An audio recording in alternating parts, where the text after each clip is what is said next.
Hola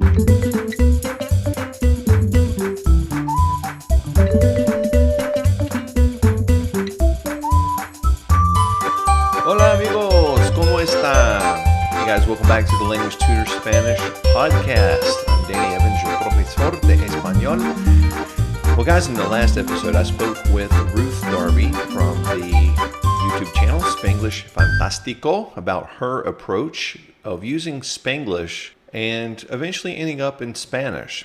Well, recently on the Language Tutor YouTube channel, our latest episode, which is out now, is all about how to approach learning Spanish and how to overcome some barriers.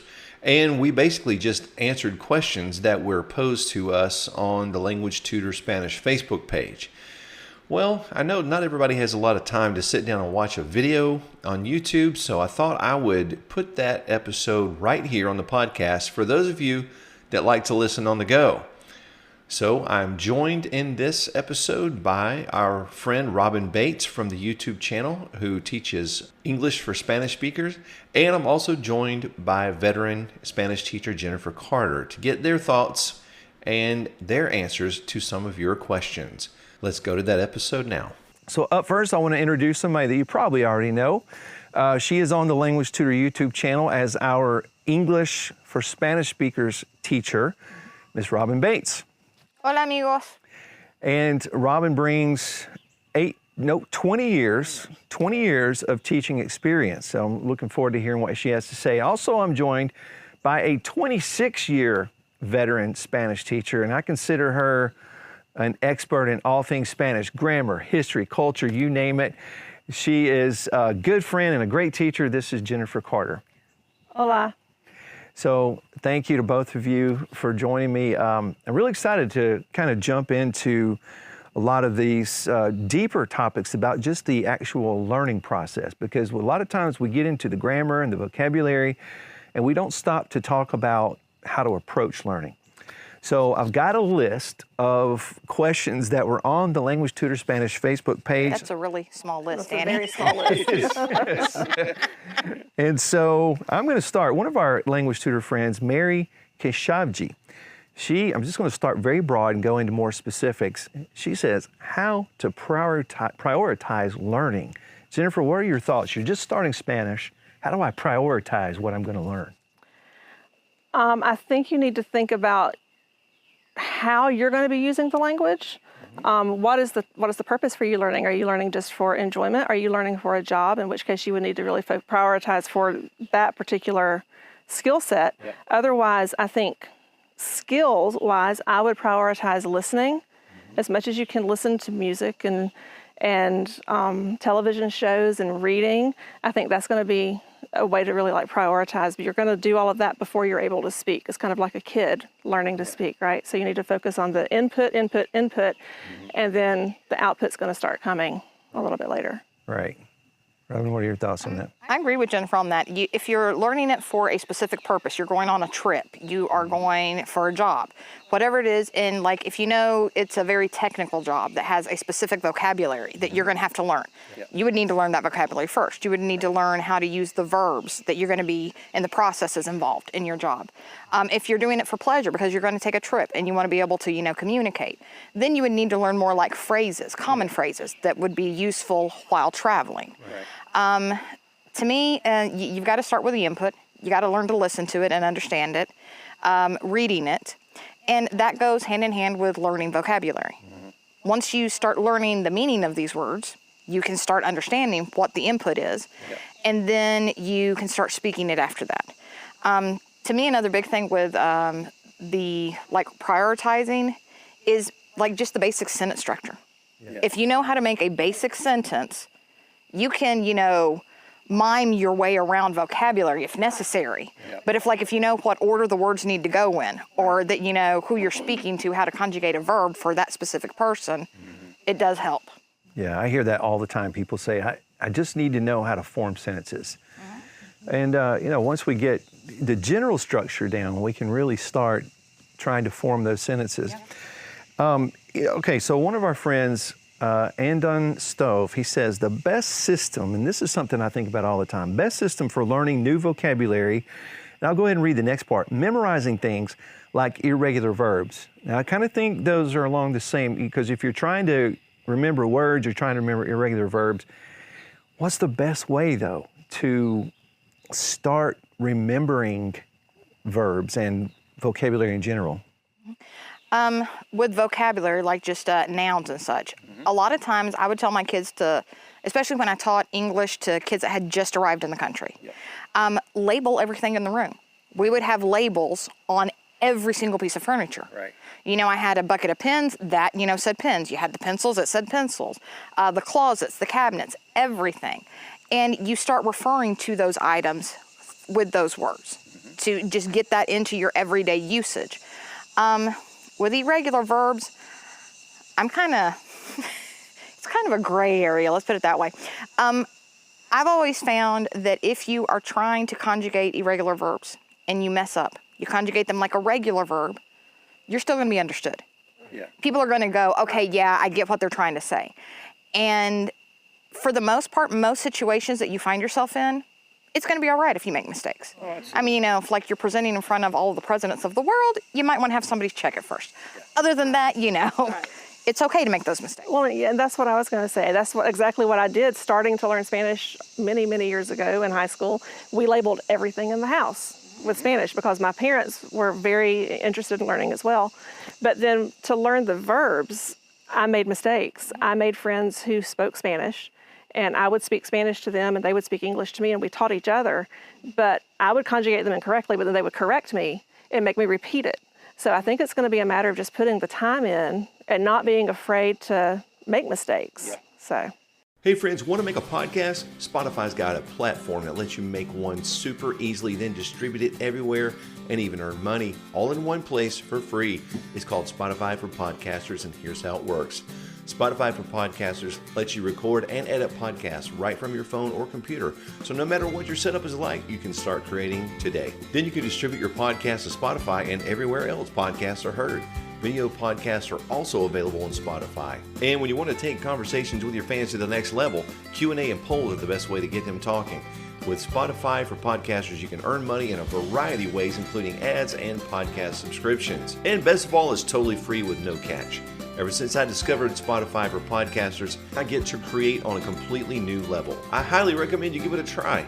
Download the Spotify for Podcasters app or go to www.spotify.com/podcasters to get started right now. So you're both talking about labeling things.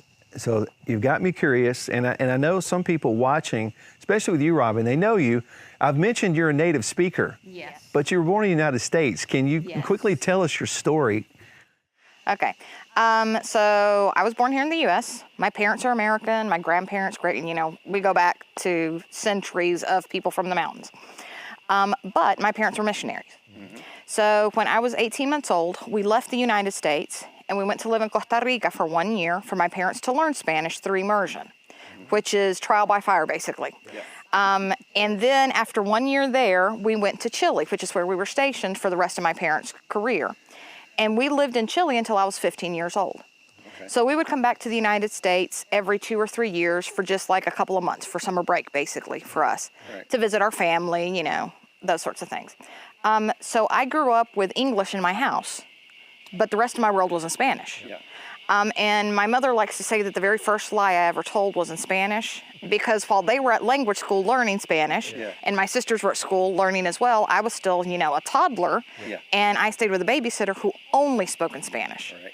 So she was speaking to me all the time, and as a toddler, that's when you're getting the majority of your input of language. Mm-hmm. And so I picked it up there. And then they would come home, and the whole family would speak to me in English the rest of the evening. Yeah. And so that's how I got both of them equally. Yeah. That's interesting. Now, Jennifer, you're not a native speaker. I am not. So how did you get started and interested in learning Spanish? As a sophomore, I was required to have Spanish in my class, or as a class, and to graduate from high school, I had to have 2. Right. But my freshman year of high school, we went on our first mission trip to Mexico. My dad was a preacher in Winder, Georgia. We went on our first mission trip to Mexico, and I just got interested in it. And so I tell people that I wound up being a Spanish teacher because I'm lazy, because I was interested in it, so it wasn't difficult. Right. You know, I got into it and I really enjoyed it. I immersed myself in the population in Gainesville. I made friends who spoke Spanish. I lived with that immersion here as much as I could. Yeah. And so that was my background, was just mission work. Right. But I never lived anywhere besides Georgia. So I never got to like live abroad or anything. Well, I almost did the same thing because when I started college, I already knew French and could converse in French. So I thought if I major in French, it would be really easy. Yeah. But then, you know, I decided to go ahead, pick up another language, make myself more marketable. So that's really the only reason I ended up majoring in Spanish. Of course, now I love it. So, all right. So interesting question here. Bianca Kraus wants to know how to overcome the barriers. This is something we talked about a minute ago. How to overcome the barriers in my mind of starting to speak, even if it's not correct in the beginning. A lot of times people want to speak. I was just tutoring with someone just the other day. She said, I'm terrified of starting to speak with someone because, you know, she's afraid she's going to make mistakes. Well, I mean, I'm an incredibly shy person. If I'm not in my classroom, I'm an introvert. I'm an incredibly shy person. In high school, if you called on me to answer a question in class, I would just about cry.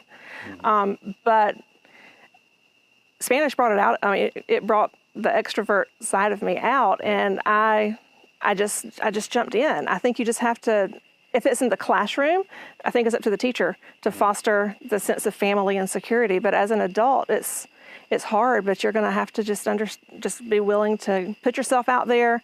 Nobody's going to laugh at you because you're trying to speak their language, and they're just going to help you and just say, correct me when I'm wrong. I know I'm going to, and I start that with my classroom with my native speakers. I'm not a native speaker.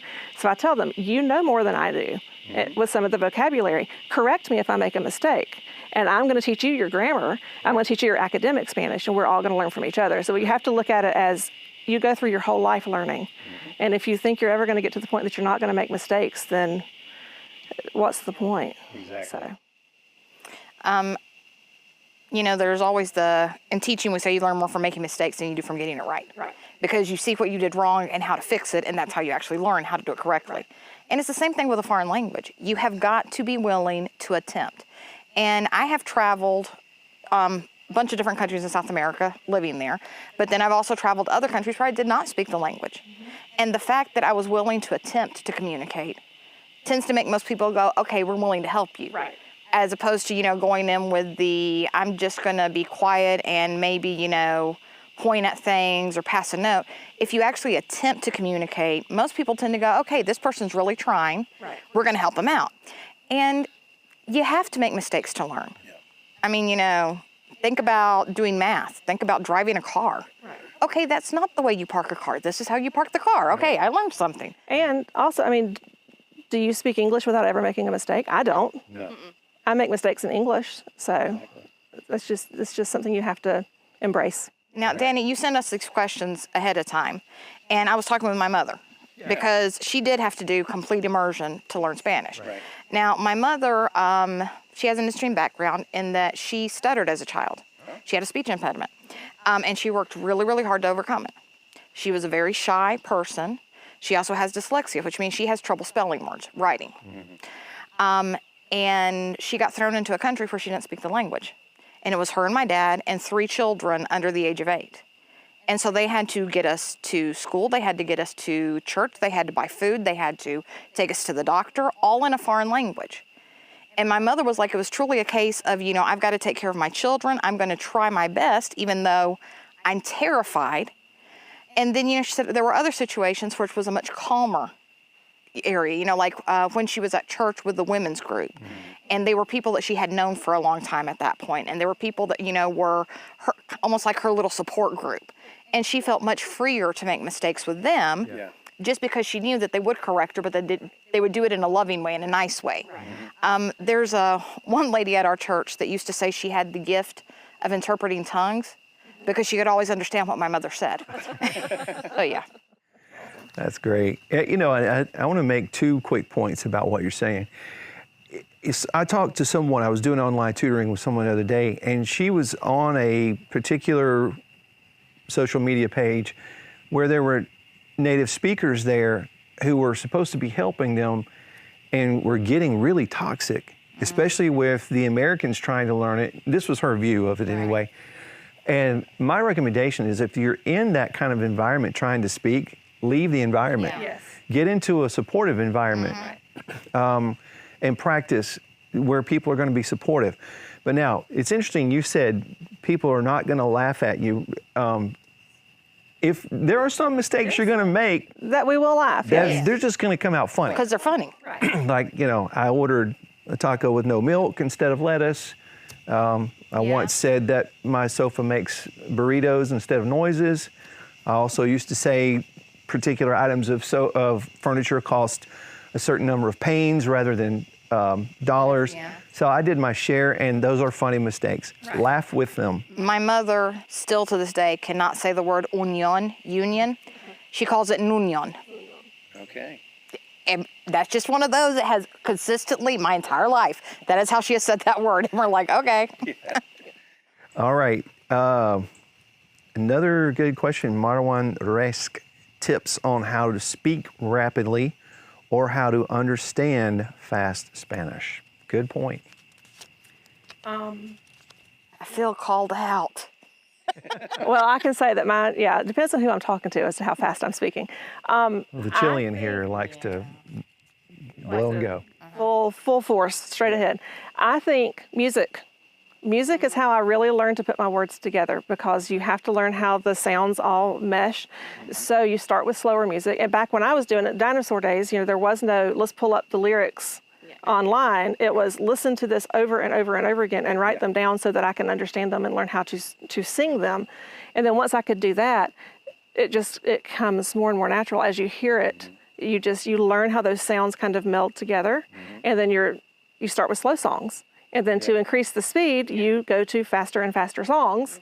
And I do that little exercise in my classroom with my students. We start with Selena songs, and we start with a slow song, and then we end with El Chico del Apartamento 512, which is so fast that nobody can do it.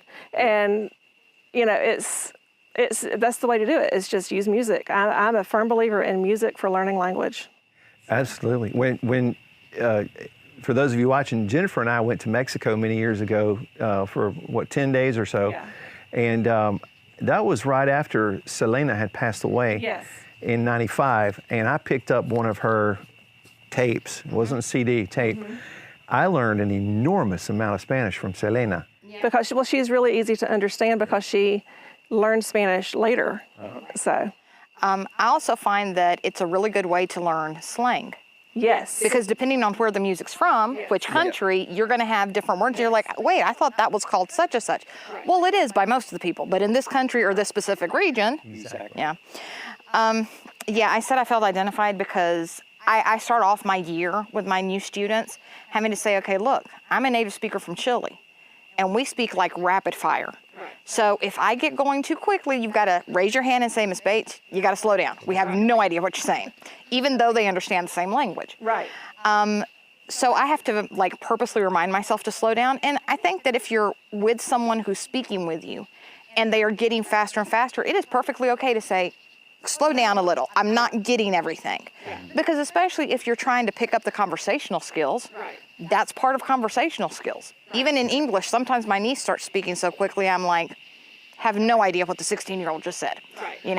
I'm guilty of that in English, so. But that, I agree with the slow songs. Like I would start out with ballads and then move up to, some moderate pace songs. And, now they have rap in Spanish.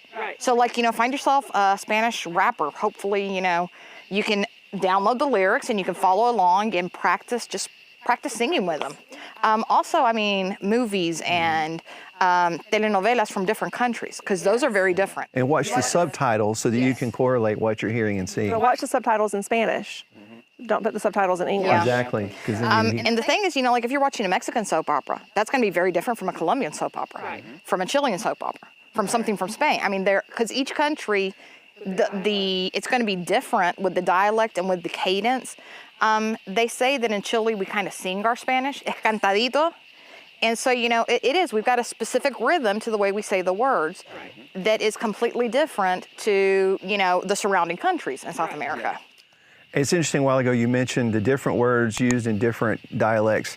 Just yesterday, someone from India, I believe, or maybe the Philippines, found me on Instagram and sent me a voice message and said, do I learn, I'm looking in the dictionary, do I learn all these words for each word? Or and of course, I believe that comes down to how fast you can learn, your own learning speed and style. Right.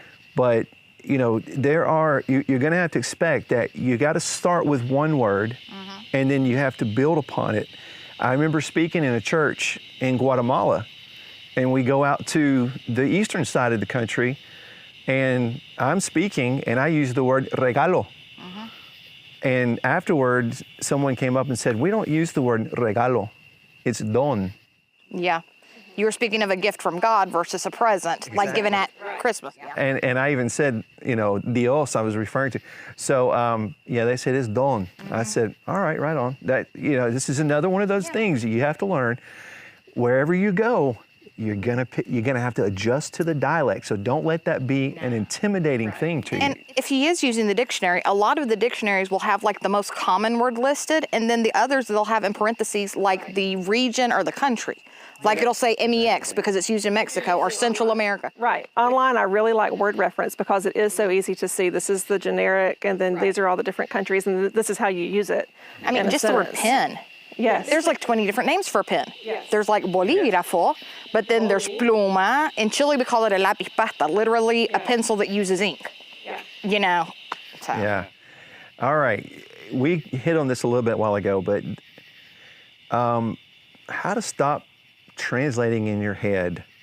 I don't know. Okay. I have my own theory, but. Being a native speaker here, I actually asked my mom and my dad this one because I was like, I've never really had that problem. Right. Now, there are times where I will find myself, I will say something in English and I go, that was Spanish structure, oops, and I have to redo it. But my parents, my mom especially, she said that, one day she just realized she was listening in Spanish. She had been listening to a radio program and she was understanding it, so she just assumed it was in English because she could understand it. And then something was said that triggered the fact that she was actually listening to a program in Spanish. And she was like, wait, I understood it without having to stop and think about everything. Right. Another thing is it depends on the context. What are you talking about? What are you listening to? If it's something that's common to you, that's repetitive to you, that you've been in that situation plenty of times, you're not going to have to think as hard about how to say those phrases or how to understand those phrases. Whereas if you're in a new environment or, you're talking about something that you don't normally talk about, you're going to have to sit there and go, wait a minute, what do I want to say? How do I need to phrase it to say it correctly? Right. And I mean, I agree with that. Input. I mean, I know that I feel like a broken record. Input, but it has to be comprehensible input. You have to be able to 100% understand what you're listening to. For real life things, I tell my students, my AP students, to use News in Slow Spanish. Yes. It's an app that you can use. You can slow it down so you can understand it. You can use YouTube videos and you can slow it down. De Mi Rancho Tu Cocina. I don't know if you know anything about that video series, but it's this little lady in Mexico cooking in her kitchen. And we watch those in class and we have to slow it down because she is rapid fire Spanish. But it's interesting. I think if it's interesting, you're going to pay attention to it. If it's comprehensible, but just the input. And it's real life Spanish. And it's real life, yes. Yeah. It has to make sense and it has to pertain to what you're interested in. Absolutely. And I think one of the biggest things I recommend to people is memorizing words is lower level brain function. Yes. Right. You can memorize words all day, but until you create circumstances to make your brain do that critical thinking, do the higher level thinking, really, really breaking down the language, that's when you get to the point where you start to internalize it. And at that point, you are just going to understand it. Well, that was my story completely. My first 2 years of Spanish, it was just Spanish classroom. So it was here's your vocabulary, here's your grammar, here's your vocabulary, here's your grammar. I didn't have to study it. I remembered it all. I knew my words, but I couldn't put it all together until I did go out, make friends. And I had to travel outside of my town because at that point there were no Spanish-speaking people in Winder. I had to travel, I made friends, and we started using that in context. Yeah. And then by the next year, I was our interpreter on our trip to Mexico when we went. So, it's just it's a switch, it'll click. And that's the thing is, you said the next year you were interpreter. Now that probably does not mean that you were perfect at Spanish. I was not perfect but you at were Spanish. willing to try it because you had a context to use it in, and therefore you were willing to. Exactly. All right, I have kind of, this is back to the basics question. Okay. I get this question all the time. There are people who say, I cannot do my double R. Now, I can teach people to do the single R because I just tell them, I say butter, better. We're doing the same thing, the alveolar flap. Of course, the people in the UK, guys like to laugh at me because they say, we don't say butter, we say butter. Right. So my theory doesn't work in the UK. But, Okay. but the double R, I hear people say, how can you teach me to do the double R? And as of now, I still haven't come up with a really refined way to teach. You don't say your double R's, do you? You do? Okay. All right, so what I tell my native speakers, because there are native speakers that cannot roll their R's, it's basically considered like the equivalent of a lisp in English for kids that can't roll their R's. So there is actually the mechanics of it. You take the tip of your tongue and you touch it to the back of your two front teeth. All right. And then you're gonna pull it back on your palate right to where the palate starts going up and you feel like that ridgy stuff. Okay, right. And right there's where your tongue needs to be to roll your R. And then you vibrate your tongue there. So it's like you're doing like the sound of a car, vroom, vroom.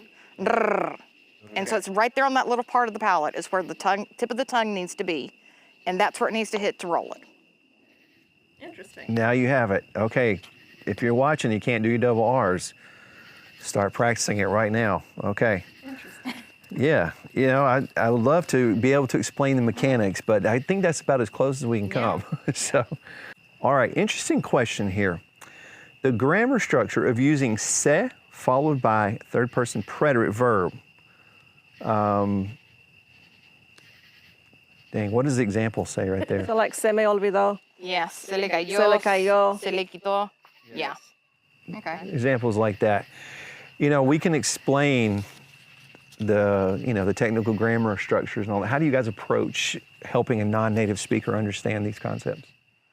Okay, so it's the whole direct object and direct object pronoun stuff, which can be confusing when you first start looking at it. Yep. And basically, it's who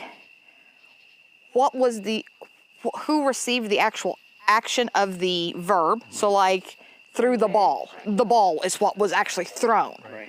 And then who was on the other end of the ball when they received it. Threw it to somebody. So in English, if you would have the word to him, to her, you would use the indirect object pronoun, the le, okay? But now I think what a lot of people get confused with, and especially with this, se le cayó, se me, whatever, you can't have lelo in Spanish. It's phonetically, like you just can't do it. Well, and I think too, a lot of people are thinking of the se as being a pronoun here when it's actually part of the verb. It is. And not a pronoun necessarily. Yeah. I like these phrases because like when I forget something, it takes all of the guilt off of me. When I say se me olvidó, it's not my fault. It left me, it was forgotten. And I don't have to take any kind of blame, which is perfect in my world. Yeah. But this is one that my students, I use a lot of comprehensible input. And so it's one that we get it through conversation. And I'll be honest with you, I don't necessarily teach that grammar because they get it. So I will defer to her for this. Kind of the way that I've taught it before is, okay, what fell? Se cayó. Okay, that's the se. Right. Like the glass fell itself. Right. In Spanish, I love it because it is very much a blameless language. Yes. Oh, it fell, it broke. It wasn't me. It broke itself. Yes. Okay? Yeah. Se quebró. So the se is referring to whatever the action actually was directly. Okay? It broke itself. Right. But then if I'm the one that, was holding it before it decided to fall and break itself, se me cayó. So I would need to have the me to show that I was the one that was holding it originally. Right. So that's where those two come in. And then what I was saying about the le lo, you can't have that. You have to say se lo. Yeah. You can't do And le that is hard to get my non-native speakers to remember. Yeah. Got a couple more questions. One of our language tutor Spanish Facebook friends, Charles Galler, great guy, I've met him. He says he wants tips on choosing comprehensible input for your level. comprehensible input for your level. Yeah, this is going to vary by person, obviously. Robin, yeah. How do you do it in your classroom? Because I've got what we do in like language arts at our school, but what do you do with your Spanish class? In my classroom, my comprehensible input, I do storytelling. I don't know if you're familiar with the whole TPRS thing. I do a lot of storytelling. I do a lot of that kind of stuff. And then I have leveled readers. Like I think I'm up to like 150 leveled books that we have free voluntary reading. So I mean, if you can get your hands on elementary level readings, even if it's just stories, if you have a Spanish teacher friend or someone that you can reach out to, I think reading. I think there again, input, oral skills, listening to news in Spanish, news in slow Spanish. It's going to differ by each individual person and what your interests are. If you're interested in music, use music. If you're interested in reading, so find some of the lower level books. And lower level doesn't mean lower level in English. So like Harry Potter would be considered a lower level book, but obviously you're not going to be using that in Spanish. So it's backtracking to children's books type thing. I also think that you said something that triggered something and now it's gone. So hold on a minute. Let me get that thought back. TPRS, you might want to say what that is. All right, TPRS is teaching proficiency through reading and storytelling. So the way my classroom is set up, every day they come in and we do calendar time and calendar talk, and we talk about announcements and things that just to get them using language that is important to them, focused on them. But then I have set phrases that are grammar-based and vocabulary combined that make sense. They're in context. And we use class time we create a story as a class. I don't tell them a story, but we create a story as a class. We have characters. We have them act them out sometimes. And it's pertaining to specific vocabulary and grammar. After that, they read. We read a story that I have pre-written that it uses the same phrases, but it's not going to be the same story, obviously, because I didn't have it ahead of time. So it's getting everything. It's just spiraling through. You start off with, it used to be total physical response. Yeah. So it used to be total physical response storytelling, then it changed. So when it was that, we would start with, toca la cabeza, tócate la cabeza, tócate la boca. And we would practice like our vocabulary that way. So you start with that, then you go through the storytelling, and then you go back to, I would ask questions about the story and have them start speaking just a little bit, and then read the story. But then we do a class write, and I think that's where I kind of am different than a lot of people. We do a class write where I'm writing it on the board. We rewrite the story together. So I write it on the board, and they're copying it down, and we're talking about how the stuff is all like intermeshed together. So that's what my TPRS is. Okay, and I remembered what it was that I had thought about. The input, like you were saying, something that they're interested in. So like if they're into sports, watch a sports cast. Don't go straight to, soccer, because we all know they're speaking so quickly you can't understand anything unless you're a native. Right. But find something like golf. If that's your sport, watch a golf, thing in Spanish. They have all of these different channels now. There's all these different videos on YouTube that you can find. And like you said, you can slow them down. You can, with the books, we have, at school, they have what's called the rule of 5 for our students that are trying to find a book that's at their input level in English for just our regular students.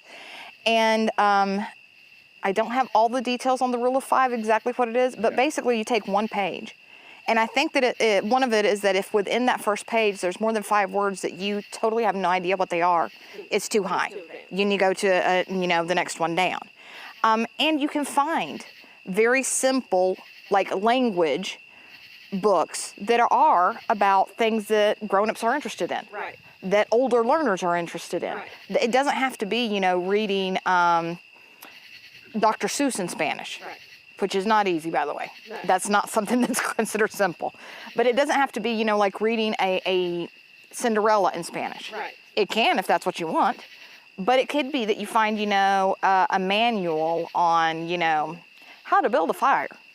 Okay, right. You know what that means in English, and then you go through the words in Spanish. You're like, okay, I know that the first step is you have to have these materials. Right. These are the names of the materials in Spanish. So, yeah. All right, a couple of quick grammar hits to wrap it up. This is a common question from people. Sometimes I use le, sometimes I use lo. Mm-hmm. People often ask this is probably one of the biggest questions we get on the channel. Why am I using le here in the sentence? Or why is it lo instead of le, or vice versa? Any quick thoughts? Okay, the kind of the way that I use it. The le is if you would have said in English to him or to her. Any other than that, you're going to be using lo. Right. Okay? Right. So if it's to somebody, to him, to her, you're going to use le, and then whatever the verb is. Other than that, if you're just referring to the object, the thing, you would use lo. Yeah. And so, and sometimes you don't necessarily have the words to him or to her in the English version. Right. But if it's implied that it's done to him or her. Okay, so for example, I gave him the book. Okay? Le di el libro. Right. Which if you do I gave it to him, it would be se lo di, because remember, we can't have the le lo. Right. You'd use se to him instead of le to him. But you'd say le di el libro. Who did you give the book to? I gave it to him. I gave him the book. Yes. Yeah. All right, very quickly. Fue versus era. Any thoughts? Quick tips. I mean, era is imperfect tense, which is a description, narrative in the past. Fue is a completed action in the past. That's my quick tips. Yeah. Anything fue versus era. Right. Right. Well, it's the difference in preterite and imperfect. Yeah. So completed, incomplete, description, narrative. Yeah. Yes. So Well, I get what you're saying. Okay, so it's the way one kid explained it, is perfect past. It happened one time, it's over and done, it was perfect, you didn't have to repeat it. Yeah. Imperfect past, you had to repeat it because you didn't do it, it was imperfect, so it needs to be doing. Yeah. Any quick subjunctive tips? This is the last thing. I know, you can't. Well, it's not a tense, it's a mood. Yes. It's expressing doubt and desire. Basically, it's when you're talking about somebody's opinion, their desires, their needs, whatever things of that nature, but it's not a statement of a fact. Right, it's a doubt. Right. It might happen, hopefully it will happen, I wish it would happen, but it's not a definite known fact that it has happened or that it will definitely happen. And I'll be honest with you, I kind of chuckled when you said the grammar expert, because I learned that by speaking. So every year when I teach subjunctive, I have to go back and I have to look at the rules because I don't know the rules in my head. Like before I came, I have to go look at all of my rules. But you know it when you're speaking. I know what I'm speaking. I mean, yes. you know how to use Right, it. which is my point. Right. Which is why I think comprehensible input is so great. You don't have to teach grammar explicitly. You can just teach it in context. All of my native speakers, I don't teach the subjunctive as a specific tense in my class. Right.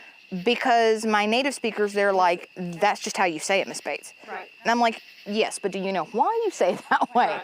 And so that's when you get into the grammar lesson. Right, but if they're working toward AP, they'll never be asked, why did you use this? Exactly. True. So, which I know that. So. Most people, when you are having a conversation in another language, they're not going to go, but why? Do you know why you're supposed to say it? No, they're just having a conversation. And if you misuse the subjunctive, it's not going to matter. People will still understand you. So I think the big takeaway from everything we've talked about tonight is put yourself in conversation as much as possible. Yes. Don't worry about the mistakes. Right. You're going to learn it and you're going to be okay, and do it in a safe environment. Yes. Well, amigos, I hope that you found that information helpful. We do face a lot of issues and challenges when we try to learn a new language, but let me just leave you with this thought. You can do it. Yes, you can. It's just a matter of practicing, refining what you know, and practicing some more. You can do it, my friends. Well, I wish for everybody and your friends and family paz y bendiciones, peace and blessings, and I'll see you on the next episode. Hasta pronto.